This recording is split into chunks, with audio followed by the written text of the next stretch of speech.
চিত্রনায়িকা পরিমণির জন্য গত 2 দিন ছিল খুবই দুঃখের দিন। কয়েক ঘন্টার ব্যবধানে দুজন কাছের মানুষকে হারিয়েছেন তিনি।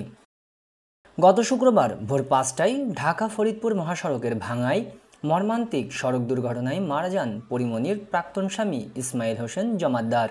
এর একদিন পর শনিবার সন্ধ্যায় ইউনাইটেড হাসপাতালে চিকিৎসাধীন অবস্থায় মারা গেলেন তার প্রথম ছবির পরিচালক শাহ আলম মণ্ডল। পরিচালক শাহ আলমের হাত ধরে সিনেমায় আসেন পরিমণি। এই পরিচালক তাকে নিয়ে নির্মাণ করেন ভালোবাসা সীমাহীন।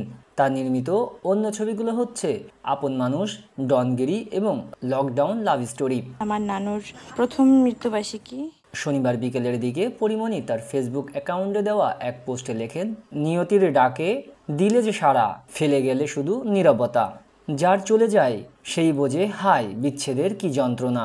পরিমণির এই বিষাদময় পোস্টের সঙ্গে অনেকেই দুর্ঘটনায় ইসমাইল হোসেন জমাদ্দারের মৃত্যুর সম্পর্ক খুঁজে পেয়েছেন।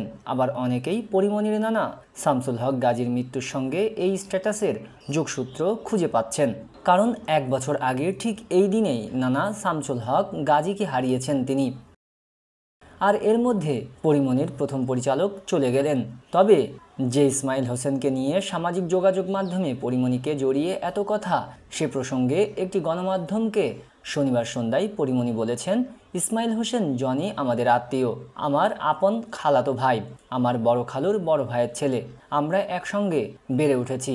বয়সে যদিও আমার চেয়ে 5-6 বছরের বড়, তারপরও আমাদের সম্পর্ক ছিল খুবই চমৎকার। পরিমণি আরও বলেন, এবার বাড়িতে আসার পরই আমার মা, খালাকে মা বলে ডাকেন পরিমণি, বললেন ইসমাইল তো বাইক অ্যাক্সিডেন্ট করেছে। আমি বললাম কি? পরে বললেন ও তো মারা গেছে। এলাম নানু ভাইয়ের মৃত্যুবার্ষিকীতে, এসে শুনি ইসমাইলের মৃত্যুর খবর। এটা মেনে নেওয়া যে কতটা কষ্টের বলে বোঝাতে পারবো না। ইসমাইলকে দেখতে গিয়েছিলেন?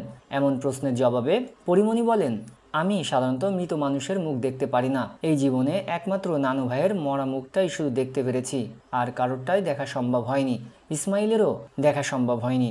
কবর জিয়ারত করেছি সেই কবরস্থানে, পাশাপাশি আমাদের পরিবারেরই অনেকেরই কবর। সবচেয়ে নতুন কবর ইসমাইলের, ওর বাবা সহ আমরা কবর জিয়ারতে গেছি। সবকিছু ছাপিয়ে সে তো আমার আত্মীয়, তাই তার সঙ্গে আমার সম্পর্ক তো সবসময় সময়ের।